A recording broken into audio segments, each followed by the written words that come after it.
Salut les nerds, j'espère que vous allez bien. On se retrouve aujourd'hui pour une nouvelle vidéo sur le télétravail. Alors avec les circonstances actuelles, on est obligé de travailler en télétravail. Donc comment bien travailler, comment réussir à bien se concentrer, on va parler de tout ça dans cette vidéo. Jingle.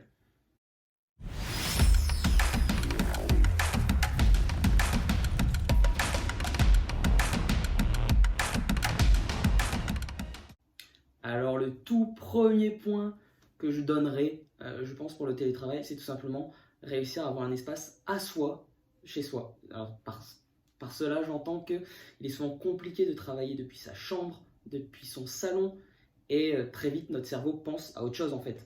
Vous allez avoir la cuisine pas loin, vous se dire pourquoi pas, je peux manger, il y a la télé pas loin si vous êtes dans le salon, donc je peux regarder Netflix, qui va le voir tout simplement parce qu'il n'y a personne autour de moi. Et c'est vraiment des choses qui deviennent très vite compliquées. Donc le mieux c'est d'avoir un espace, soit un petit bureau, soit vraiment un espace à soi où on peut travailler et vraiment se focus sur notre travail. Le deuxième point, c'est vraiment tout simplement être organisé. Il est vrai que quand on est chez soi, on a tendance à être un peu plus tranquille, à travailler plus tranquillement, etc. Il est très vite compliqué de s'organiser et de réussir à faire tout notre travail. Pour cela, je dirais vraiment de vous organiser. Il y a plusieurs applications qui permettent de faire cela. Je pense notamment à Notion, le petit logo juste ici, qui permet tout simplement d'organiser un peu toutes ces tâches, de faire des to-do, de configurer différents spreadsheets, etc. Sinon, vous avez tout simplement Google Calendar qui pourra vous aider à vous organiser. Donc, le mieux, souvent, c'est l'école le matin, bien timeboxer l'école, donc se dire qu'un call c'est maximum 15 minutes, 30 minutes et éviter de déborder et réussir à se placer tout simplement des plages horaires pour vraiment être focus. Donc en général c'est 1 heure, 2 heures, les heures de l'après-midi on dit ok de 14h à 16h, hop je coupe tout et moi je peux vraiment me concentrer sur mon travail. Troisième point et point très important, c'est tout simplement éviter l'isolement.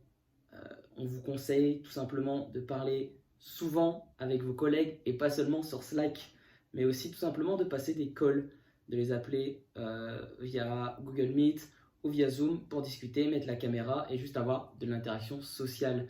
Il est compliqué surtout actuellement avec le Covid où on se retrouve enfermé chez soi pendant de longues journées, voire de longues semaines, et pour certaines personnes seules, et il devient très compliqué d'avoir tout simplement des relations un peu sociales avec des gens, des relations humaines.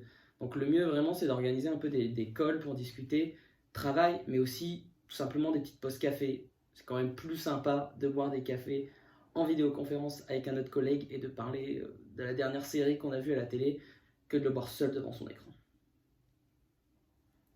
Quatrième point, un point très important aussi, tout simplement c'est la communication.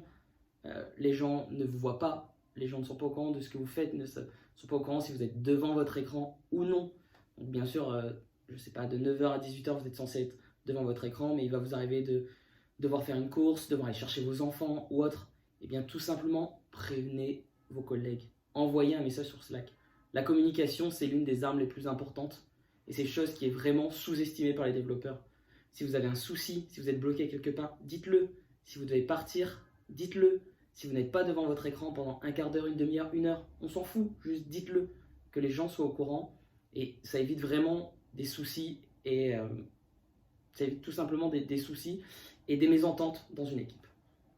Donc voilà les nerds, je sais qu'il y a plusieurs personnes qui ont des soucis avec le télétravail, qui trouvent ça compliqué, etc. Mais de nombreux outils commencent à exister de plus en plus, notamment Zoom, Google Meet, ou simplement proposer LiveShare sur VS Code qui permettent vraiment de créer tout un écosystème et de travailler chez soi comme si on était au bureau. Vraiment, il y a pas mal d'outils actuellement qui permettent de simplifier ce mode de vie et on a vraiment la chance en tant que développeur de pouvoir exercer notre métier partout. On a juste besoin d'un ordinateur et d'internet, donc vraiment profitez-en. J'espère que cette vidéo vous aura plu. Je vous invite à laisser un petit pouce bleu, à suivre la chaîne comme d'habitude et à nous retrouver très prochainement avec Antoine sur cette chaîne.